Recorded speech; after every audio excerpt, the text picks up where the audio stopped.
Զուգահեռաբար մենք թարմացնում ենք նաև մեր ազգային նորմերը, նախորդ տարի մշակել ենք եւ հաստատման կամ հաստատվել է կամ հաստատման գործընթացում է գտնվում 25 նորմատիվատեխնիկական փաստաթղթեր, մի քանիսը կուզեմ առանձնացնեմ, առաջինը դա մեր հասարակությանը շատ հետաքրքրող եւ բոլորիս հետաքրքրող մթնոլորտային օդի աղտոտվածության խնդիրների վրա շինարարության գործոնի ազդեցությունը նվազեցնող նորմ ենք մշակել, որը կոչվում է շինարարական արտադրության կազմակերպում նորմը, որով սահմանել ենք, թե ինչպես պետք է կահավորվեն շինհրապարակները, ինչպիսի գործիքներ եւ սարքավորումներ պետք է օգտագործվեն, որ հնարավորինս առավելագույն չափով նվազեցվի մթնոլորտային օդի աղտոտվածությունը կամ արտանետումները, մի քանիսը օրինակ նշեմ, պահանջ է սահմանվել, որ պետք է շինհրապարակի ներսի ճանապարհները պատված լինեն բետոնե ծածկույթով, իսկ այն հատվածները, որոնք ճանապարհներ որպես չեն ծառայում, ունեն հողային մակերես, պետք է խճապատված լինեն, որպեսզի շարժումների քամիների ընթացքում այդ հողը ծածկված լինի խճով եւ արտանետումներ փոշին չբարձրանա եւ հարակից միջավայրը չաղտոտվի, չփոշոտվի։ Մենք պահանջել ենք սահմանել ենք պարտադիր պահանջ փոշե ճնշիչ, փոշե զսպիչ եւ ջրային մառախուղ առաջացնող սարքավորումների կիրառության պարտադիր պահանջ ենք սահմանել, որ բոլոր շինհրապարակները պետք է կահավորված լինեն դրանով եւ մի շարք այլ պահանջներ ենք սահմանել, որոնք վերցրել ենք միջազգային փորձից, նմանատիպ ստանդարտներից եւ կարծում եմ էականորեն, երբ որ այս նորմը կմտնի գործողության մեջ, շինարարության գործոնը մթնոլորտային օդի աղտոտվածության մասով կհասվի նվազագույնի։ Հաջորդ ուղղությունը կառուցապատողների հայկական ասոցիացիայի հետ համատեղ մշակել ենք հրդեհային անվտանգության, թարգմանել ենք եւ տեղայնացնում ենք հրդեհային անվտանգության բրիտանական ստանդարտը, որը այս տարվա ընթացքում արդեն կհաստատվի եւ կդրվի կիրառության մեջ։ Երկրաշարժադիմացկուն շինարարական նորմերի շրջանակներում ավելացրել ենք շենք շինությունների թույլատրելի հարկայնությունը, սահմանելով խիստ պահանջներ կոնստրուկցիաների նկատմամբ, օրինակ, եթե նախկինում նախադպրոցական հաստատությունները չէր կարելի 3 հարկից ավել կառուցել, ապա նոր նորմերով սահմանել ենք, որ կարելի է 4 հարկ կառուցել, դպրոցները մինչև 5 հարկ կարելի է կառուցել, բժշկական կենտրոնները կարելի է կառուցել մինչև 9 հարկ, սա թույլ է տալիս այսօրվա շինարարության տեխնոլոգիան, լուծումները եւ ինչպես նաեւ սա շատ կարեւոր է հողային ռեսուրսները արդյունավետ օգտագործելու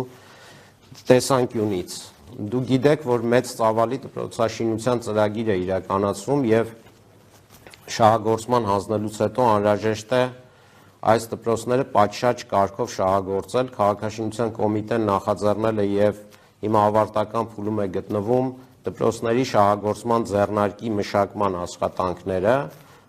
որտեղ մանրամասը նկարագրվելու են դպրոցները պատշաճ շահագործման վիճակի պահելու գործողությունները եւ շատ կարեւոր ուղեցույց կլինեն մեր բոլոր աշխատակիցներին, ովքեր զբաղվում են այդ գործունեությամբ։ ՄԱԿ-ի զարգացման ծրագրերի հայաստանյան գրասենյակի եւ համաշխարհային բանկի հետ միասին մշակել ենք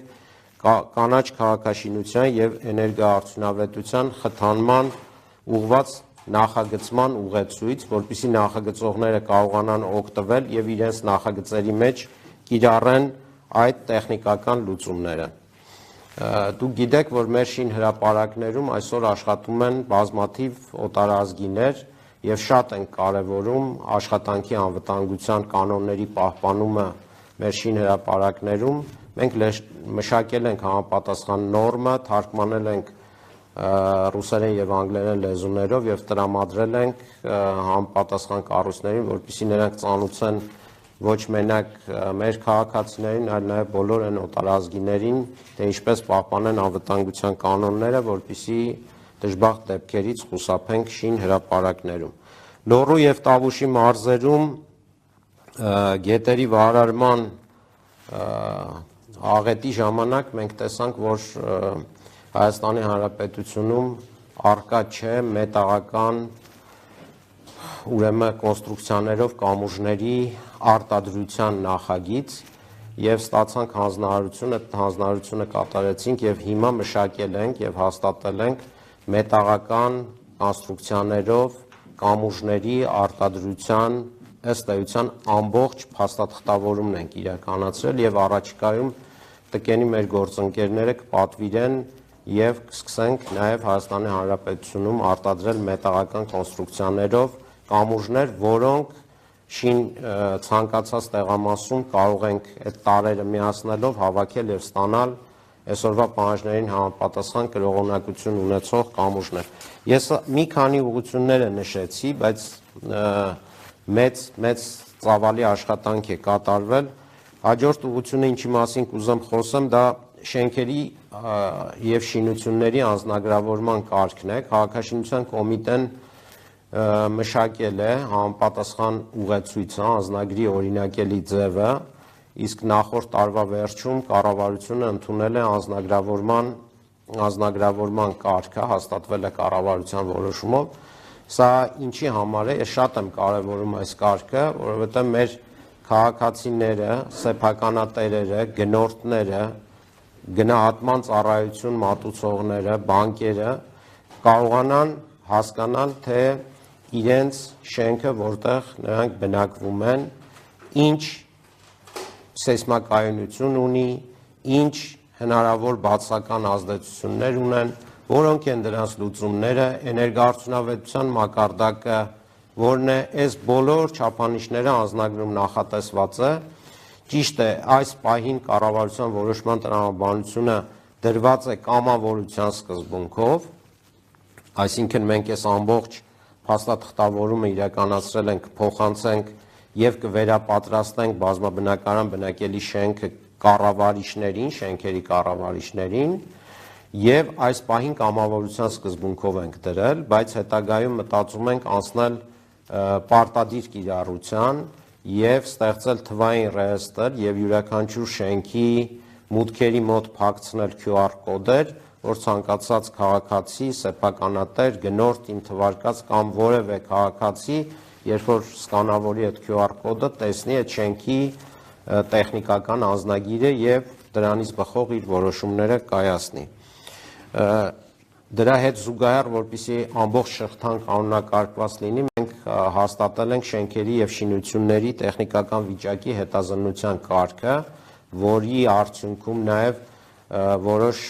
տեղեկատվություն կներառվի նաեւ անձնագրի, շենքի անձնագրի մեջ։